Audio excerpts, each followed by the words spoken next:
రాజ్యాంగ నిర్మాత, బడుగు బలహీన వర్గాల ఆశాజ్యోతి బాబాసాహెబ్ అంబేద్కర్ పుట్టినరోజు శుభ సందర్భంగా మా కొడిగిరి మండలంలో వేడుకను ఘనంగా జరుపుకున్నాము. ఈ కార్యక్రమానికి మండలంలోని ప్రతి ఒక్క రాజకీయ నాయకుడు కానీ, ఆఫీసర్లు కానీ, పబ్లిక్ కానీ హాజరైన దానికి వారికి ముందుగా జైభీములు తెలుపుకుంటున్నాము. మన బాబాసాహెబ్ అంబేద్కర్ అంటే కొందరివాడు కాడు, అందరివారు. ఆయన ఒక దళితులకే కాదు, దేశంలో ఉన్న ప్రతి ఒక్కరికి హక్కులు ప్రసాదించిన దేవుడు. ముఖ్యంగా మహిళలకు ఇంతకుముందు ఏమి హక్కులు లేవు. వాళ్ళు వంటింటి కుందేల్లాగానే ఉండేవారు.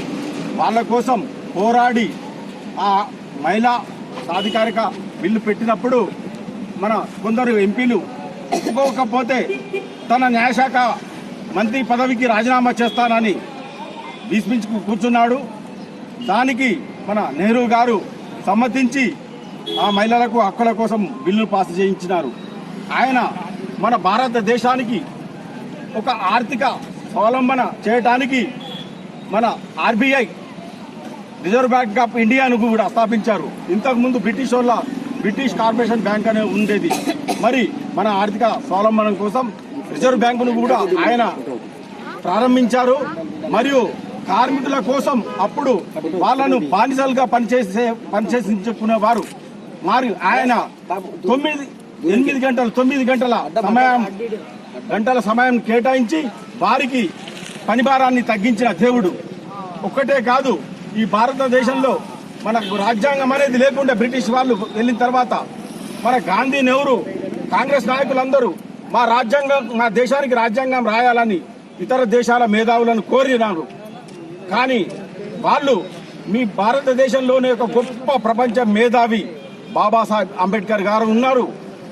ఆయన అన్ని దేశాల కన్నా మంచి రాజ్యాంగం రాస్తాడు, మీరు ఆయనతోనే రాసించుకోండి అని అన్నప్పుడు మన నెహ్రూ గారు రిక్వెస్ట్ చేసి భారత రాజ్యాంగాన్ని రాయటానికి మన అంబేద్కర్ గారికి అవకాశం ఇచ్చినారు. ఈ ప్రపంచంలో భారతదేశం విభిన్న కులాలు, మతాలు, వర్గాలకు చెందినది.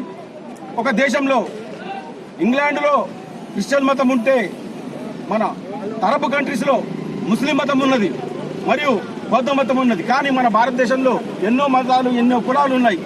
వాళ్ళందరికీ హక్కులు రావాలని, వాళ్ళ బాధ్యతలను తెలవాలని మంచి రాజ్యాంగం రచించి అందరి హక్కులను కాపాడిన దేవుడు మన బాబాసాహెబ్ అంబేద్కర్.